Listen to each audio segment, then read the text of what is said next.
sommes partenaires de Vivatech. Bonjour. 3 questions, très rapides. Petite question, la première sur votre visite sur Vivatech, qu'est-ce que vous en retenez?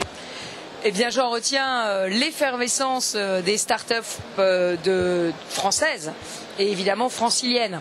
Vous savez que la région a aidé depuis 18 mois plus de 1000 startups et nous avons décidé de bâtir un écosystème pour elles, pas seulement dans Paris Intramuros, mais aussi en banlieue, avec de la fibre qui va se répandre d'ici 2020 dans toute la région, avec des espaces de coworking, avec des aides, 40 millions pour InnovUp, avec une aide au prototype aussi pour l'intelligence artificielle et la robotique l'année prochaine, 1 million d'euros d'appel à projet.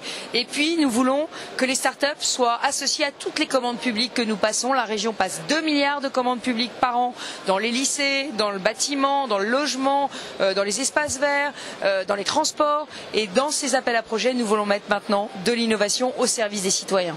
Alors il y a une grande campagne qui a été menée à l'occasion du Brexit pour attirer les entreprises en France qui s'appelait Tired of the Fog, Try the Frog. Qu'est-ce que ça a donné pour la région Île-de-France? Alors vous savez que nous sommes guichet unique Paris Région Entreprise et guichet unique de l'accueil des Brexiteurs. Et c'est vrai que nous leur offrons un package, comme on dit en bon français, un package pour les aider avec un conseiller personnalisé qui leur donne des conseils à la fois corporate sur où mettre leur entreprise, comment va l'immobilier, comment on fait des procédures, comment on fait toutes les procédures bureaucratiques pour labelliser son entreprise en France, et en même temps les aides pour le personnel, où loger, les crèches, les visas. Donc on a un accueil personnalisé et nous avons aujourd'hui 30 entreprises qui sont suivies par Paris Région Entreprise et qui ont prévu de se relocaliser en Île-de-France, mais pour l'instant nous ne donnons pas les noms. Dernier point, vous avez milité très fortement pour l'autonomie des universités, beaucoup d'enseignements dans l'Île-de-France. Quel est le devenir de tout cela?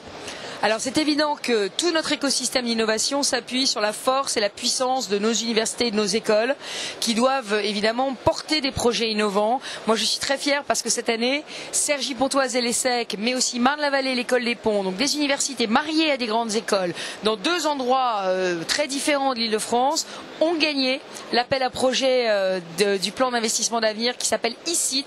C'est les petites universités d'excellence. Alors longue vie à Cergy et à l'ESSEC, longue vie à Marne-la-Vallée et l'École des Ponts. Ils vont travailler sur la ville du futur, ils vont travailler sur les sciences de demain.